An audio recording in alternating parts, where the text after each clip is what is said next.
Hey guys, it's Natalie and welcome back to my channel.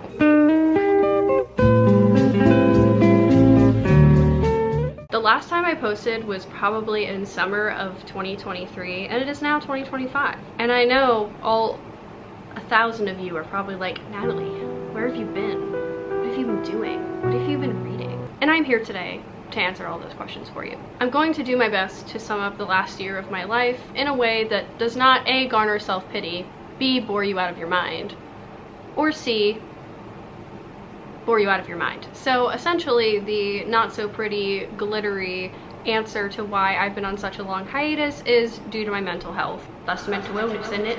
I'd say from September of 2023 to September of 2024, I have been going through it quite literally. Went through breakups, I went through makeups, I went through losses of friends, huge betrayals. I had a mini stroke back in November, which was terrifying in itself. And if you've ever struggled with any mental health issues or depression yourself, you probably know that one of the first things to go is all of your hobbies and interests. And for me, YouTube was one of those things. So basically for the past year, I was struggling really bad mentally. I had a lot of whirlwind, life-changing things happen to me, but also while I was gone, I did a lot of self-growth and a lot of self-development. I started going to therapy, which is something that I'd wanted to do for a really long time, and that was really helpful for me. One thing I've also done for myself while I was away was I really wanted to focus on getting myself into a career, so I've really been working on doing some pre-licensing to get into a new career that I'm very excited about. I think somewhere along the way maybe my frontal lobe developed. I don't know. I hit 25, so it's probably highly likely. So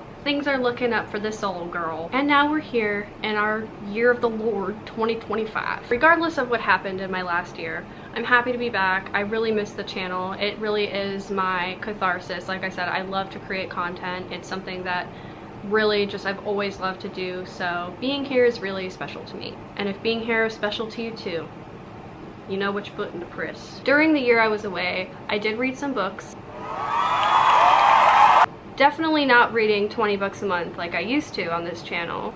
Mental illness, something's wrong with me. But now I'd say I read a healthy, normal amount of books. Everything's healthy and healed around here. But I thought what better way to summarize the last year that I've been away from my channel with telling you guys my favorite books I read while I was away from my channel. I have trusty old Goodreads pulled up, so let's get to it. So the first book I gave 5 stars to after my hiatus began was A Heart in a Body, in the World by Deb Coletti. This is a YA contemporary fiction novel that I had heard really good things about, and it really exceeded my expectations. This book follows our main character Annabelle as she quite literally runs from Seattle all the way to Washington, D.C. Our main character really enjoys cross-country running, but in reality, she's actually running away from something and towards something, which kind of sounds ominous, but when you read it, it makes sense. I just don't want to spoil the whole thing. So basically, Annabelle is traveling alongside her grandfather as she's making this cross-country run. And basically, during the duration of her run, she kind of heals parts of herself that were kind of damaged by this interaction she had with this other person. This one really took me by surprise. I think just the way the author showed that the healing process can look different for everybody, and sometimes healing does require you to do some big, drastic, life-changing thing. In Annabelle's case, it was running across the country, quite literally. But overall, the writing of this book was just absolutely fantastic. I loved our main character, and I really resonated with her healing journey, and overall I just have nothing bad to say about this book, so I really highly recommend this. The audiobook is also amazing. I really enjoyed it. The next book that I really enjoyed on my hiatus is Bunny by Mona Awad. I don't know why, I just love reading books where our female main character gets into some weird shit and she falls down some, in this book, rabbit hole. Quite literally. This book follows our main character Samantha, who ends up getting herself indoctrined into this group of girls on her college campus, affectionately known as the Bunnies. They all refer to each other as Bunny, and everybody calls them Bunny. After Samantha becomes indoctrinated to this group, she realized that it's very cult-like and she's in way over her head. This was honestly one of the weirdest books I've ever read, but the concept and the motivations behind this cult and what they're doing in it are very, very interesting. This book was really incredible. I really loved the dark academia theme. I really loved the exploration of the female psyche. Just everything about this book was just chef's kiss for me. Like, this was a perfect book for me in my opinion. It gave very similar vibes to The Secret History by Donna Tartt, and I really loved that book, so the fact that I loved this one is really no surprise. But if you're a weird lit fic girly and you love reading about women descending into madness like I do, then please pick this book up. It was so fantastic. Out of any book in this list, this is one that I highly, highly, highly recommend. The next book that I read and really enjoyed while I was away was, surprise, surprise, a mental health book, or affectionately known self-help book. I don't always really like to read self-help books. Sometimes I feel like they can be extremely derivative and generalized, but this one I actually really, really enjoyed. The very long and very real title of this book is From Trigger to Tranquil: How Self-Compassion and Mindful Presence Can Transform Relationship Conflicts and Heal Childhood Wounds. So like I said, I started venturing into therapy in 2024, and I had this book on my TBR randomly. I have no idea where I found the book from or who I heard it was good from, but I decided it's probably time to pick it up because, I mean, obviously there's a key word in that title, which is triggered. And that's something that my therapist and I found out is something that I always was. I was always triggered about something, and it would send me spiraling or various other different reactions like freezing up or running away from conflict, not dealing with it, and not really dealing with the emotions that brought up those triggers. So this book basically discusses what it means to be triggered, the stigma around it, how we can identify when we are triggered, because everybody goes through it in some capacity. And this book felt very comforting to me at the time, because when you are somebody who is constantly triggered, you feel like you're losing your mind like all of the time, because you have all of these like emotions that you have no idea what to do with or where they're coming from. And honestly, like, I think this book for me helped so much with regulating my emotions, especially in conflict related scenarios. I'm someone who's experienced quite a bit of trauma in my life, so the amount that I was getting triggered honestly made sense for me, but it was getting to a point where I realized that my behavior was affecting everybody around me, not just myself. And this book was really just comforting in knowing that it is a very real thing that people deal with, and there is ways to deal with it properly. So overall, this book was really, really instrumental for me on my mental health and like self-growth journey, and I highly recommend this book to like anybody. It's very easy to understand. There's not a whole bunch of jargon in there that you're just gonna like melt your brain to and forget everything about. If you've never read a self-help book before, like, this one is, I think, an incredible place to start. So yeah, highly recommend that one. Really, really great read. The next book that I really, really enjoyed while I was away is Nothing to See Here by Kevin Wilson. This one is a literary fiction book, and it basically follows our main character who's kind of down on her luck, and one of her kind of estranged friends offers a nannying position to her for her 2 children. And our main character takes the gig only to find out that the 2 children have a bad habit of quite literally spontaneously combusting. I really, really enjoyed the premise of this book. I thought it was very interesting and very unique. It's very heavy with metaphor and analogy, and I really, really, really enjoyed this. This does a deep dive into our main character, into the family that she's staying with, and this book isn't so much like dramatic, shocking moments. It's definitely more of like a quiet book. I honestly have nothing bad to say about it, so honestly, give this one a try. The next book I gave a slap and 5 stars to while I was away is Writers and Lovers by Lily King. This is another adult literary fiction, and it follows our main character, and this book takes place in, I believe, like the 80s or 90s. I'm gonna say 90s, and she's a waitress. She's in her late 20s, early 30s, and she's an artist. And this book kind of explores her grief from her mother's passing and what it means to like figure yourself out. This is another book that is a very quiet book. It's not meant to be shocking. It's not meant to have plot twists. Like, it's very much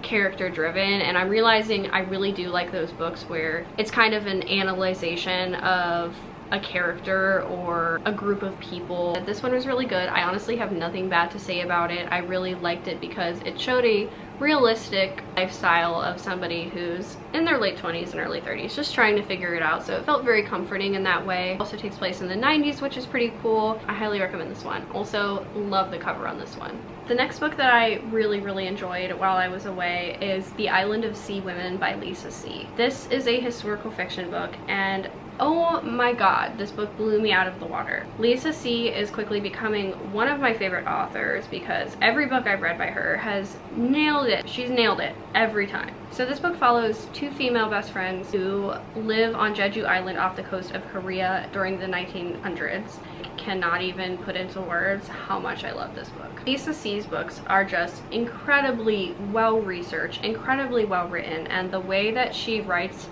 women, like, I feel like she sees how women think, how women act, how women have friendships, how women have relationships in their lives. Like, it's very realistic. The way she writes them is so intimate that you almost feel like you know these characters. Like, they can be from one of her other books in the Ming Dynasty, so far from the modern day world, but so relatable. I think some of the struggles that we go through as women are universal in any language, in any time, in any country. And I feel like Lisa C writes that so beautifully. In this book, the friendship in question, it really is challenged by time, it's challenged by war, it's challenged by death, it's challenged by birth, it's challenged by all kinds of different things. And this friendship goes through all of these different years, through all of these different struggles, and I think this was just overall a very beautiful story. Not only that, but I loved learning about Jeju Island. I really fell down a rabbit hole with that. Read the entire Wikipedia page on Jeju Island just because its history is so rich, so culturally different from like the mainland of Korea, and overall it's just such a beautiful read. So this is another one that I'll say, if you read any book on this list, read that book. It's so good. I got really out of breath from how passionate I am about that book, but let's keep going. I only have 2 books left though, so let's get through those. The next book that I really enjoyed while I was away is Rules for Vanishing by Kate Alice Marshall. This is a YA like thriller paranormal book, and it follows our main character as she tries to find her sister who went missing several years ago. And in the town that the main character lives, there's this road that magically appears in the woods only a couple of random times a year, and everyone who's ever dared to walk down the road has disappeared. So naturally, our main character gets together with a group of her friends and decides to go find her sister on this scary road. I really love books where our main character is just like thrust into another world that is so far from reality. I think this book really nailed that. I flew through this book within a couple of days, probably just because it was so entertaining. I can definitely see there was like a lot of thought put into it. It wasn't just like, oh, I'm gonna write about a scary road and there's gonna be scary stuff. I feel like there was a lot going on there. Cool plot lines. There was a little bit of body horror, which was really interesting. I think overall this book was just really good. I have no complaints about it. It was very entertaining, and it's a really great spooky time read. So I definitely would be curious to pick up more books from this author. The last book I gave 5 stars to while I was away is The Girl in the Tower by Catherine Arden. This is the second book in the Winter Night trilogy. The first one is The Bear and the Nightingale, which you might have heard of if you are pretty connected to the book channels. It's been pretty popular for a really long time, and I finally read it a couple years ago, and I decided it was finally time to read the second installment. This is seriously one of my favorite fantasy series I've ever read. So I can't obviously share too much because this is the second book in a trilogy, but I will say it does follow our main character Fassia after the events of the first book, and she ends up going on yet another grand adventure. The reason I like this series so much is because there's so much folklore and so much mythological elements to this book, and I just really love any books that have to do with folklore. This one specifically touches a lot on Russian folklore, which I personally like never knew a lot about. So this was really interesting to read about these like creatures and deities that have always been part of myth in Russia. This was super cool to read. The writing of this book is just fantastic. I love our main character and her resilience and her sense of adventure and her refusal to conform to what is standard for women at the time. Overall, like I said, this is one of the best fantasy series I've ever read. It's super cool, full of folklore, great main character, great story, great plot, super entertaining, so much to learn, and it's just really, really fantastic.